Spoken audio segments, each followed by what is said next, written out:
$1.5 trillion of deficit that we have at the federal level is the money that we spent on a drug war that has not worked. The proof of that is that drugs are cheaper, stronger, and more readily available than they ever were. Marijuana, and I'm talking about recreational marijuana, is the #1 cash crop that's grown inside the United States. So recreational marijuana is not really under anybody's idea of control. For the state of Michigan, it's estimated that there's 998,000 recreational marijuana users in Michigan.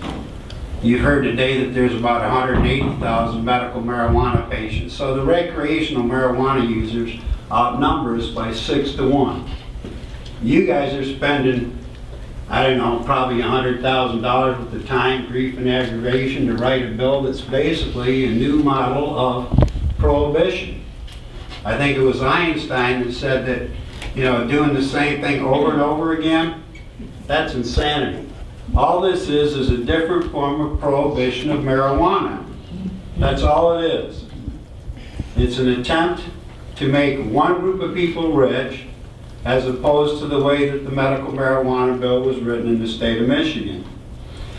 I work a lot with people who do go to court, and I've heard people say here today that law enforcement is only looking out to make sure that we have our cards.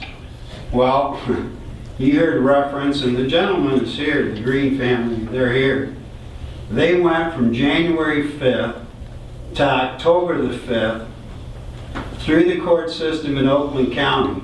There was never one word of evidence ever presented on a witness stand, and the case was finally dismissed when they really looked at the evidence and found out the information that Mr. Green was willing to provide for them in January proved that he has seizures, and that the only thing that will control his seizures is the medical marijuana.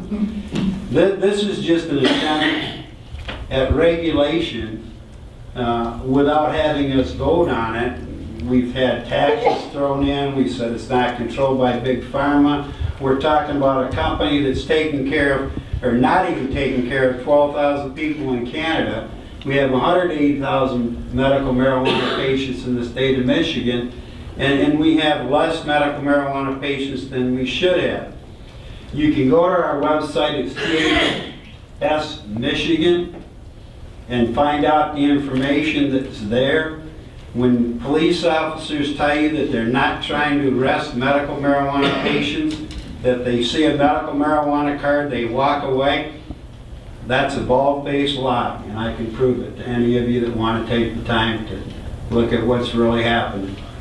When we got the Greens baby back last Thursday, I had 4 phone calls last Friday. I had 4 phone calls the next day of new marijuana cases. In one of the cases, the amount of marijuana we're talking about is less than a gram. The highest amount we're talking about is 3/4 of an ounce. So the police are not ignoring anything except the medical marijuana card. They say they can't tell if it's real. Baloney. They passed a law so they can get the information on their lien system. They say they verify with lien, that's hearsay, because the person that they're talking to, they can't really tell if they work for lien. They said we had to have a top on our greenhouses if they're outdoors, but when there's a top on the greenhouse, they stop and say, well, I need to come and inspect your grow because now there's the top on it and I can't count the plants from the air. You really need to pay attention to what law enforcement is doing. I think the House bill that's been introduced by Jeff Irwin, he talks about the $300 and some million that we would save if we had decriminalized marijuana in the state of Michigan. The entire world is calling for the decriminalization of marijuana. Some of our states have either decriminalized it or made it a lowest law enforcement priority, and you guys are trying to turn the clock back. But when you try to turn that clock back, remember that federal deficit. $1.5 trillion of that federal deficit can be directly related to what we've spent fighting the drug war that has not been effective. Thank you. Thank you.